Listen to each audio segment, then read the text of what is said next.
I never thought I'd be the type of person to expose a family member at a major event, especially not at my own wedding, but my sister pushed me to the edge and then kept stomping. Growing up, my sister Mia was always the center of attention. She wasn't mean or rude, at least not in the traditional sense, but she had this habit of making every major event about herself. When I got into college, she announced her engagement.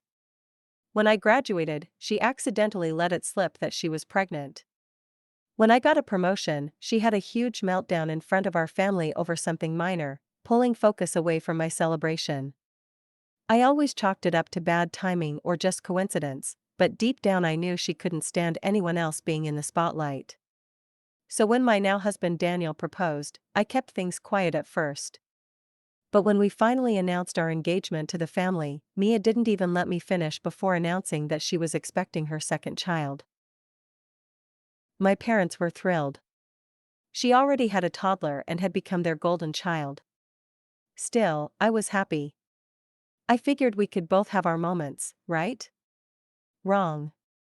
From the moment I started planning the wedding, Mia inserted herself into every decision. She complained about the date, saying it was too close to her due date, even though she'd be barely into her second trimester. Then she said the colors I picked were washed out and bad for photos. I stood my ground, but it wasn't easy. My mom kept pushing me to be more accommodating to Mia. You know how emotional pregnancy can be, she'd say. Daniel was supportive, but even he admitted Mia was making everything about her. Things reached a boiling point at my bridal shower. Mia showed up in a white dress, which would have been annoying enough, but she also brought her own cake that said "Mommy of Two." It was surreal. Guests were confused. Some even congratulated her, assuming the party was for her. I was furious, but my mom told me not to cause drama. I tried to let it go for the sake of peace, but the final straw came on the day of my wedding. Everything was going smoothly until the reception.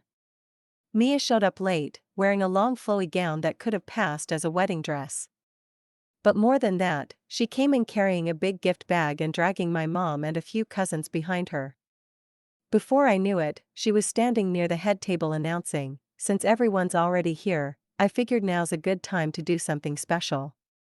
I looked at Daniel, confused. Mia clapped her hands, and someone brought out a large cake. It read, "Congratulations Mia, baby number 2 on the way." My jaw dropped. Guests cheered awkwardly, clearly caught off guard. My aunt even said, "Wait, is this part of the reception?" That's when I snapped. I stood up, grabbed the mic, and said, "I'm so glad Mia's excited to be a mom again, but she forgot to mention something." Mia looked at me with panic in her eyes. "You see," I continued, "Mia's been keeping a little secret. She's been telling everyone she's expecting, but what she didn't mention is that she's not actually pregnant." The room went silent. Mia's face drained of color. I walked over to her and said loud enough for everyone to hear, "Tell them the truth, Mia. Tell them how you faked a pregnancy to get attention again." My mom gasped. Mia stuttered and tried to laugh it off, but no one was buying it. You could hear a pin drop. I pulled out my phone and held it up. These are texts between Mia and her best friend where she admits she's not pregnant but says, and I quote, "This will help me stay relevant." I had screenshots printed and handed them to my dad, who looked like he was about to explode. My mom rushed to Mia's side, whispering frantically. Guests were whispering, eyes darting between the cake, Mia, and me. I didn't stop there. "This was supposed to be my day," I said. "You've hijacked every milestone I've ever had." "Not this time." I turned to Daniel and said, "Let's cut our cake now." The DJ, who was clearly unsure what to do, hesitated until Daniel nodded. Music played again. The moment was tense, but as we cut the cake, the guests slowly came back to life, clapping and cheering. Mia left shortly after with my mom, red-faced and humiliated. Later that night, my dad pulled me aside and apologized. He said he had no idea Mia had taken things that far. Apparently, she'd told my parents that her doctor had confirmed the pregnancy, but there were no ultrasound photos, no paperwork, and she'd avoided bringing it up directly to my dad. Over the next few days, word spread. Family members started reaching out, some supporting me, others upset that I had made a scene. But the truth was, I didn't care. I had finally stood up for myself after years of being sidelined. Mia didn't talk to me for weeks. Eventually, she sent a text trying to explain, saying she was feeling insecure and just wanted to feel loved and celebrated again. I didn't respond. I had spent so long letting her insecurities overshadow my life, and I was done.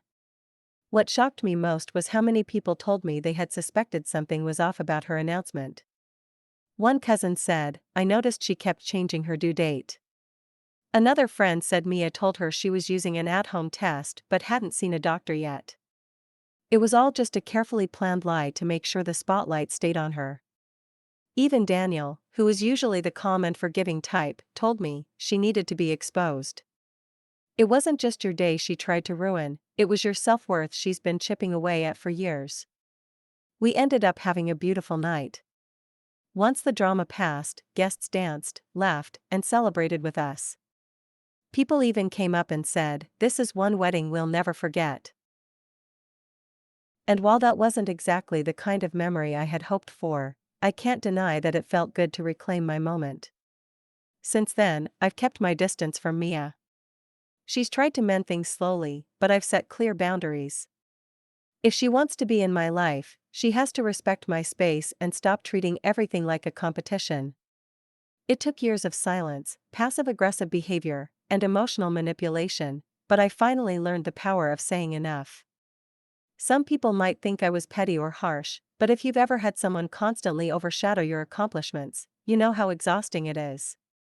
My wedding may have been hijacked for a moment, but I took it back. And in doing so, I didn't just expose her secret, I exposed the unhealthy dynamic that had held me back for years. The best part?